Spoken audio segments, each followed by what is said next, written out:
Evening and welcome to this edition of the Dane Chenery Show, and I'm your host, Dane Chenery. This evening we have a fantastic show. We have Brandon Smith, who's the co-chair for the Fenway Community Health's men's event, and we have Jen Jones, who's the co-chair for the women's dinner party. Please welcome our guests to the show.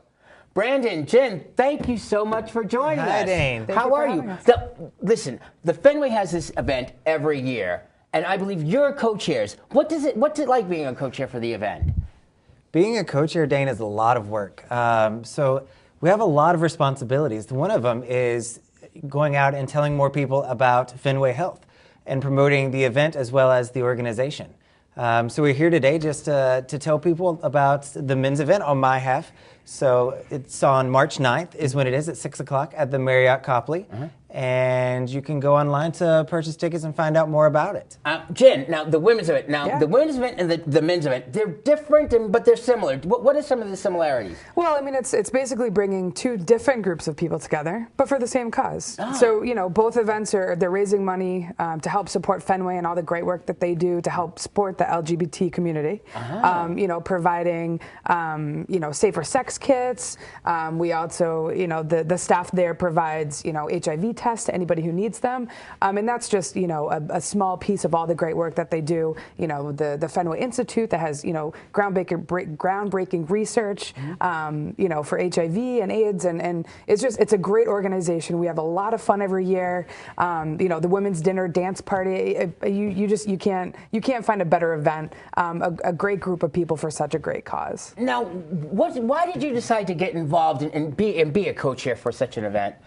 Well, one reason I decided to get involved is because I know how much Fenway's impacted my life. I remember when I first moved to Boston. I'm originally from North Carolina, so you might hear a little bit of an accent there. And I got the pink eye within like a month or two of being here. Had no idea where to go, hadn't thought about doctors. And I wound up going to basically the emergency room for pink eye, of all things, just to get a prescription. And through that, I started researching primary care physicians because I knew I had to find somebody, because the emergency room for non-emergency visits are expensive these days. And so I reached out to some of my friends. They recommended Fenway. I looked at it a little bit more, and, you know, it's a great safe place almost. I went there, and, you know, my doctor and me are very close. We clicked, I guess, if you can click with a doctor. Yeah, you can. You can click. But I knew that he understood me, knew that I was coming from. I didn't have to sit him down and say, okay, look, so I'm a gay man, so this is how my health needs may be a little bit different. He automatically understood where that came from and knew how to approach it in a sensitive and caring manner.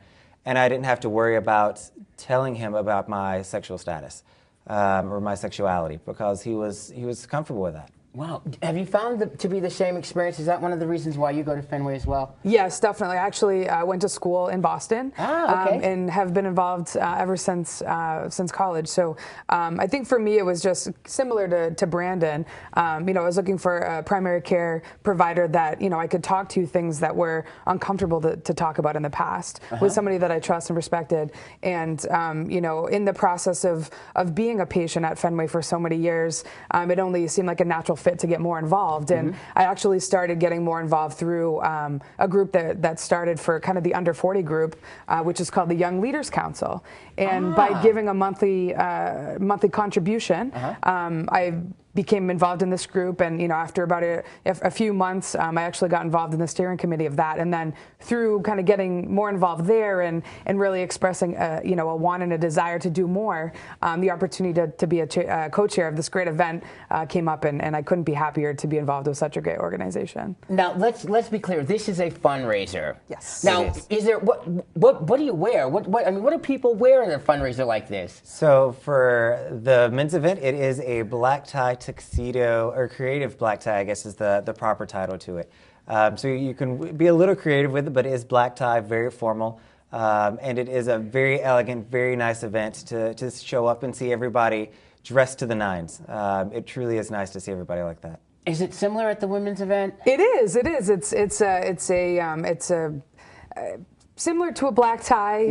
I think the women tend to be a little bit more some women tend to come a little dressed a little bit more casual. But you'll see evening gowns, you'll see tuxedos. I mean, you'll see the gamut of whatever people are comfortable wearing. Wow. You know, they're invited in whatever they're comfortable wearing. So. people can really feel comfortable wearing, something anywhere between business casual to tuxedos then. Definitely. So anyone can go. Yes. Anyone can go and feel comfortable about being there. Absolutely. And I was going to say, one of the great things, about the event is that it does attract so many different people. I mean, you have anybody on the LGBT spectrum, right, but there are a number of allies that come to support, just friends of Fenway that maybe are not in the community, but they're tied to the community. They're there to support their friends and family and, even coworkers, which is great. So it's an LGBT event that includes LGBT people and their supporters. So you don't have to be LGBT to attend. Not at all. So it's an all-encompassing, inclusive kind of group. It's a big party for everybody. It's a great way to look at it. Wow. So everybody can come together and learn more. So this year we're actually honoring Mark Solomon is one of the individuals who we're honoring. So it's part of the Gary E. Studs Award that we give out every single year. And I don't know if many people know Mark, but I met him several years ago, and he was working to get marriage equality here in Massachusetts. Since then, he's been with Prop 8 in California, and I believe I just saw on Facebook that he's down in Rhode Island right now with the people there. So he's doing a good fight. He's been known across the nation here, as well as internationally, for his work for equality. So we're very, very honored to have him coming out. Now, you have the Gary Studs Award, and I believe you have something called the Love Award. Yes, the Dr. Susan Love Award, which we are honoring a doctor at the Dana-Farber Cancer Center, Ursula Matalonis. Okay, and she has done a lot of great work in the area of women's cancer, particularly with ovarian cancer. An interesting fact about that is she actually used to work really closely with Dr. Love, which we didn't realize until she kind of came up, until we started, talking to her a little bit more and finding out more about her and some of the other work that she's done. So we're really excited to honor such a great individual that's really dedicated herself to women's health. We're also excited to present our award this year as well. So here you've got the Gary Studs, and then you've got the Love Award. Now, when I go to an event like this, what's going to happen there? What can I expect to see and do? Well, the first thing that you're going to experience is you're going to get to this event, and you're going to be welcomed by some of the greeters, letting you know the correct place to go and where everybody is. And you're going to come up, get registered, find out what table you're sitting at if your table captain hasn't already let you know. And then you're going to come Table captain. What's a table captain? How does that work? Great question. It is a good question. So a table captain is somebody who also supports Fenway. Okay. So they say, you know what, this is a great organization, and I want more people to come and experience this with me to honor the Gary Studs Award nominee and to really have a good time, learn more about Fenway. Oh. And so they go out and tell all of their friends, hey, I'm sponsoring a table at the Fenway men's event or the women's dinner party. Okay. And from that, they get more people to come and more people hear how great of an organization Fenway is. And so if they're table captain, do they have their own designated table or something like that? They do. So they're responsible for helping fill a table at the event. Okay. So we're always looking for more table captains to get more people to the event. It doesn't mean you're necessarily on the hook to pay for the entire table yourself. Your friends can help out with that. But it is just to get about 12 people at the table with you. So that's including yourself. If you want to become a table captain, it's not too late. It is never too late to be a table captain. And how would, if somebody wanted to become a table captain, how would they go about it? Yeah, the best way to to find out more information and to get more involved and become a table captain is to visit either website for either event, either mensevent.org or womensdinnerparty.org. Okay. All the information's on there. Like Brandon mentioned, you sign up, you invite your friends, family, coworkers, your allies, and show up for a great night of fun. We also have a silent auction at each event, which has tremendous prizes. We also, it's an elegant dinner. It's a delicious dinner, followed by dancing and more fun. There's dancing? Absolutely, it's a party. Wow! So you not only is there going to be a silent auction, you're going to get some food, you're going to be able to dance, and you're going to learn about Fenway. Yes. It's a great time. And so if you want to be a table captain, you can go to Fenway's website. Yes, so it's mensevent.org or womensdinnerparty.org. Wow, so that's a great way to get involved. Now, with this Love Award, you're giving it to the doctor again, who was familiar with the actual Love, Dr. Love. Yeah, so Dr. Maddalona, she actually has done a lot of research with Dr. Love in the past, which we found out kind of through the process of learning more about her. Okay. We knew that she was a pioneer for women's health, specifically with ovarian cancer research in women, and she's really on the cutting edge of finding a way to kind of detect and measure ovarian cancer within women, which is something that there isn't anything else like it. So she's really on the cutting edge. Now, this being a fundraiser, as I had mentioned a little bit earlier, what does Fenway do with the money? So Fenway does a lot of great things. So that's one thing that me and Jen talked about in advance, and I told her she could handle some of those questions because she brought the specifics with her. Let's talk about the money piece of this, because it is a fundraiser. Absolutely. And they need the money, don't they? Yes, definitely. Especially the way the economy is. There are so many organizations out there, but this is an event to raise money for Fenway. And so what can we expect to be done with our money if we come? Sure. And you should come, I should say, okay? It's a great event. So what's done with the money? Well, actually, a donation of $5,000, just to give you an idea. So $5,000 helps support the Sidney Borum Center. And that is? The Sidney Borum Center is a resource that's really targeted towards teens. So teens, LGBT teens, providing, health care, any sort of mental health needs, again, HIV testing, just anything that, it's the goal of the center is really to help LGBT teens with anything that they may be facing. Wow. So it's a great resource. Many of the people that actually go to the Sidney Borum are homeless themselves, as well as possibly engaged in what we consider risky behavior because of family rejection or family troubles that have come their way because of their LGBT status. Wow. So Fenway has actually established something called the Sidney Borum Center for LGBT youth. Yes. And so some of that money will be used for that. Yes. Wow. And I think they have a violence recovery program also, which I think is fascinating. Tell us a little bit about that. So the violence recovery program is for anybody who's had traumatic stress or something, whether in a relationship or outside of a relationship, where they can go and have a group of like-minded individuals to talk about and come to terms with what's happened to them and then move forward. Wow. And I understand that Fenway is also doing all of this groundbreaking research too. So that's a piece of where the money might go as well? Yes, yeah, definitely. It's some of that is supplemental to some government funding, okay. but a lot of the money that that is raised during these two events in particular, it helps support any additional money that they've kind of raised through government funding.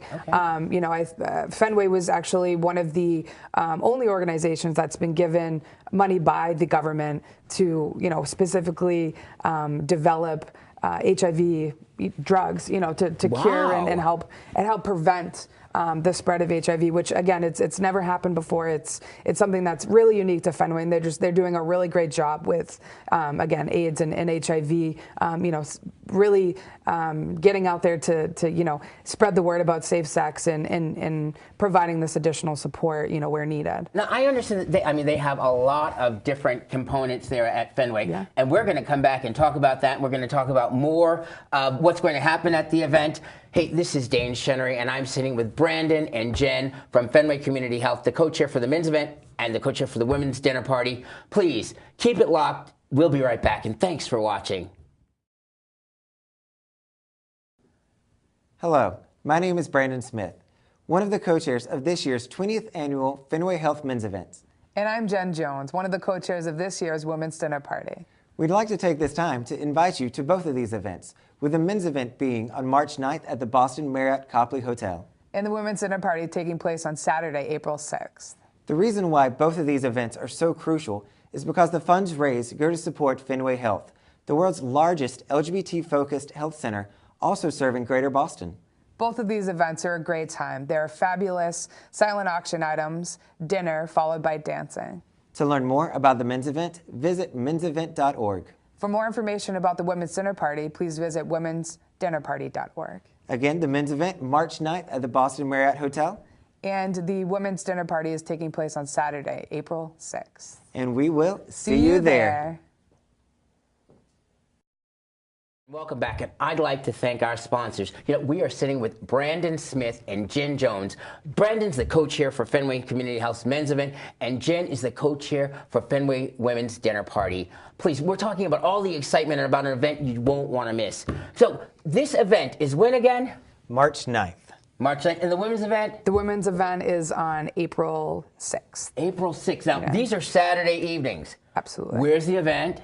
It's over at the Marriott Copley in Boston's Back Bay. Is that where the women's event is? They're both same, okay. Same location. And so they're just weeks apart from each other? Yes. Okay. Will there be men at the women's event, and will there be, women at the men's event? Yes, there will be. Yes, there will be. Really? Oh, because so you can be either a man or a woman, or transgendered. Absolutely. Yes. And you can attend. Yes. Oh, well, that sounds fantastic. Now, what are some of the things you mentioned the silent auction. Do you know what kind of food they're going to serve?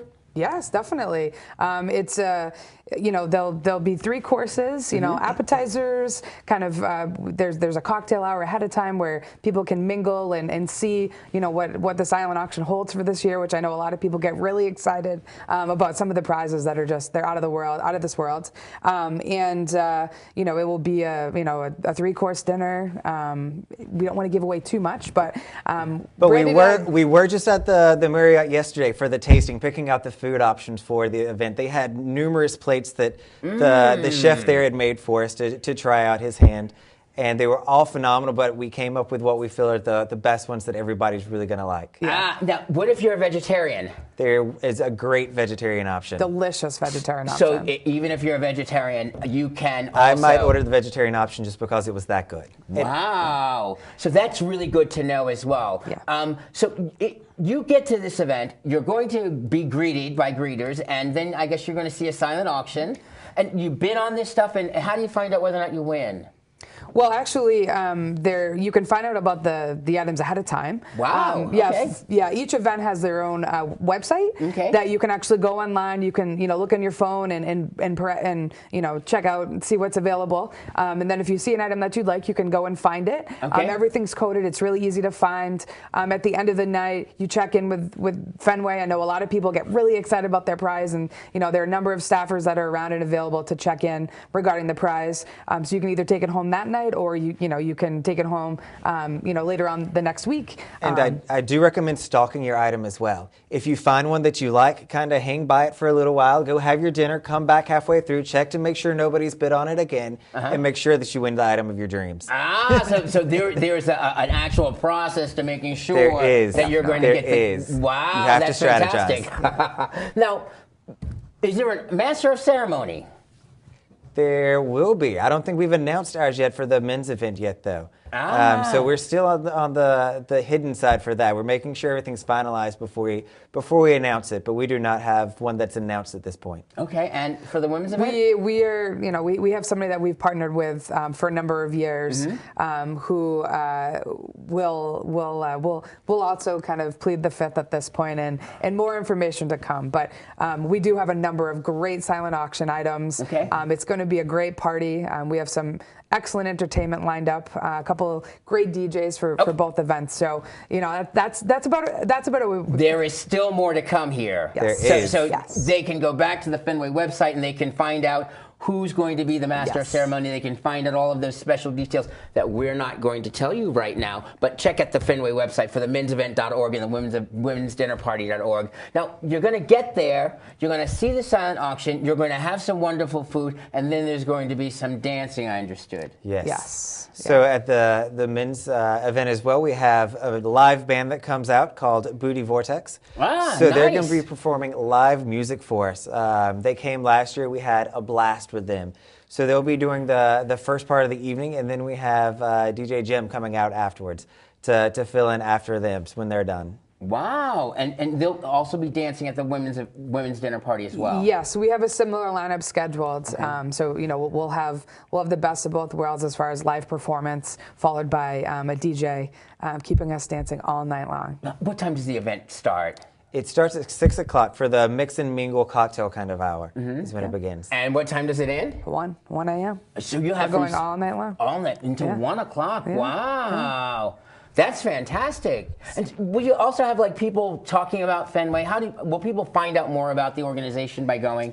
Yes, so they'll have testimonials. People get up there and say kind of what I did earlier today on your show. Talk about what Fenway means to me, how I came to Fenway, and how that's impacted my life.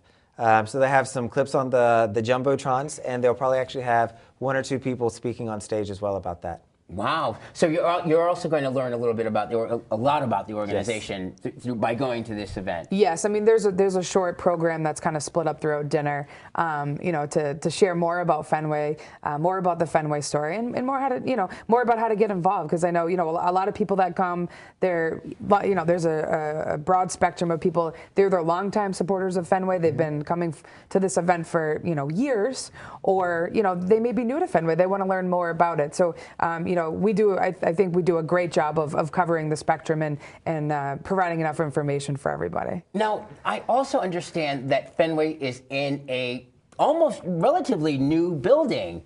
Tell me about that. It is. 1340 Boylston Street is their location over in historic Fenway area.